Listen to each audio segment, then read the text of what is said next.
Welcome to Comfort Habit number 2. Okay, so I'm pretty sure I haven't had any views, but this is about R-Shad Brooks. So as of late, I'm gonna be honest with you guys. I'm gonna give you 99.9, not the whole 1,000, but I'm gonna be honest with you guys. So I showed you guys the video how he resisted arrest. All right, in my personal opinion, and only my personal opinion, and I'm sorry if this offends anybody. In my personal opinion, I don't care what they say, he threw his life away. All right? You don't have to believe me. I'm not going to change my opinion. However, I am going to change my point of view on one thing because they are charging these officers with murder. Now, my point of view on that has changed. My point of view on that has changed as into coming into more recent events in other media outlets. They have had rumors or other footage, like cell phone footage or whatever, of after Mr. Brooks being killed. The one of the cops that shot him said, "I got him," and the other cop had said something else while he was kneeling on him. And both these cops are getting charged with all different charges. And so on that, I now have to agree because they said that one cop kneeled on him and one cop that shot him said, "I got him," and some other stuff was supposedly verbalized. So this is not a retraction. This is an extension. And honestly, you know, I'm not a father. I don't have any kids of my own. I don't know if that's ever gonna happen, unless by the grace of God, the girl that I'm crushing on, ZZ, or JH, her real name, not her stage name. Y'all know who she is. Um, unless I get lucky and can marry her, which would be the dream of my life. Um, if ZZ and I hooked up and had a relationship and a child, then that would be great because she is awesomely beautiful, and which I tell her all the time on Instagram. And she's a beautiful girl, but that's not relevant right now. But that would be my dream girl right there, ZZ. She's a wrestler. I used to be in the WWE. Anyway, that not here or there. Mr. Brooks did throw away his life. I'm sorry. When he was handcuffed, all he had to do was just stop. Yeah, he overpowered two big guys. Yeah, he took a taser from them. And they could have let him run. They could have just let him go. They had the car, they had his license, they knew where he was coming from, and they could have let him go. I'll give the people that. But at the same time, you got to look at where the fault actually lies because they did attempt to handcuff him. And that could have solved the problem had he just let that happen. But he didn't. And he paid for it severely. That part, I'm not changing my mind on that.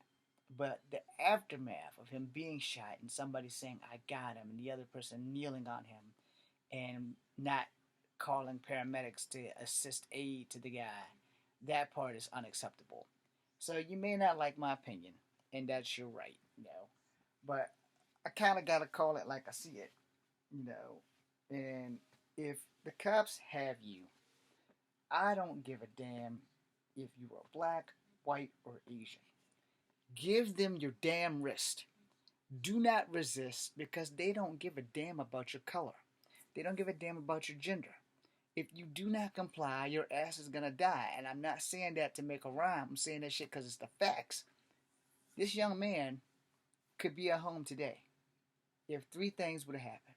One, he would have just let them handcuff him and let him place him in the car and take his ass downtown to the drunk tank. Two, had he not flipped the frack out and broke loose and embarrassed these cops, because that's basically why he got shot, because he totally embarrassed them. And, he got a hold of the taser, but he was running away. So he was not an oppressing threat to them, as they keep saying on the news. And three, this would have never happened had he never left home drunk in the first place. If he would have just kept his ass at home, This would have never happened. He'd be at home with his child and her birthday. He'd have Father's Day weekend coming up. He'd have all the things that he would ever need. But he screwed up. Nothing's going to change my opinion about that because I've been handcuffed twice by white cops. And I've been handcuffed by black cops, but I've been handcuffed by white cops. And here's how this works, people. I don't give a damn what y'all believe. I'm going to tell you from my experience and only my experience. If you just give them the wrist, it's going to go by a lot smoother. I did not go to jail the 2 times that I was handcuffed. So let me give you a recap. Now, the order of my handcuffing might be a little off because I can't remember which one happened first. Yeah, I think I got handcuffed first when I was driving a stolen van. Yeah, in fact, we will say that was first. And then I got handcuffed over my cousin's cousins fighting over a cigarette before he got married. So, the long and short was, I was driving a stolen van. I got hit in the face. My eye was bleeding. I got put in handcuffs after the cop explained to me that I was the person stealing the van. When I explained to him, I didn't steal shit. This is my cousin's car. My cousin was telling lies, not the cousin who was getting married, the cousin who stole the van. So once the officer told me everything, I snapped to reality. It's like, I'm going to jail tonight for some shit that I didn't fucking do. I'm not going to fight this guy. Plus, I already had his gun earlier before he explained to me while he was putting me in a chokehold.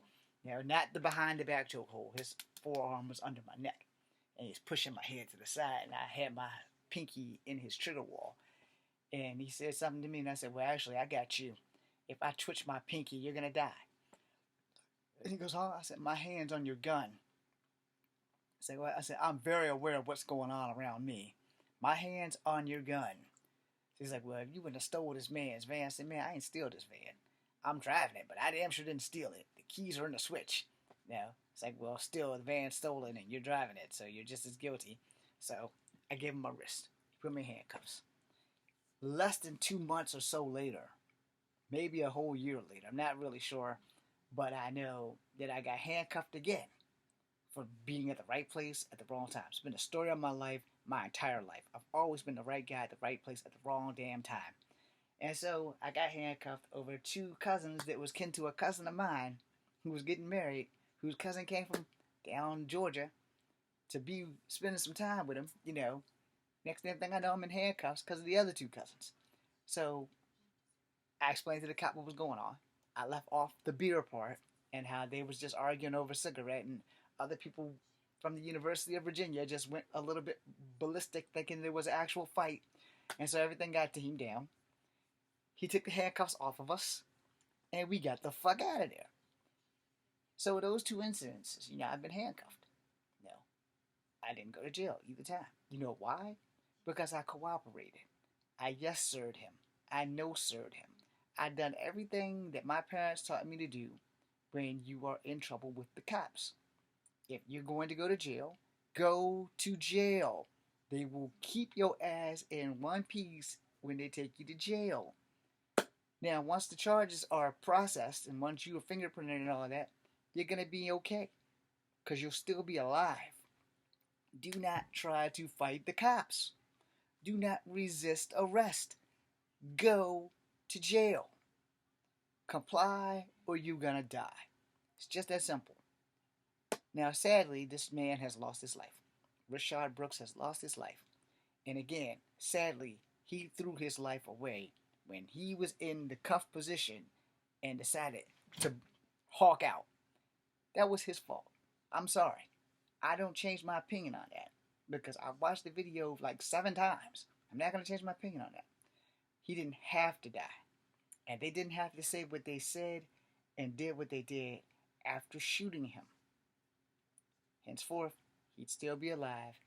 His kids would have both parents, and all this crap would have never happened. Now, I can't say the same thing about George Floyd, but for Mr. Brooks, he threw his life away. You guys aren't gonna like this video. I apologize profusely. I'm not changing my opinion on that, but I am extending my opinion on these cops do need to go down. This is Kung Fu Havoc number 2. B, C, and U.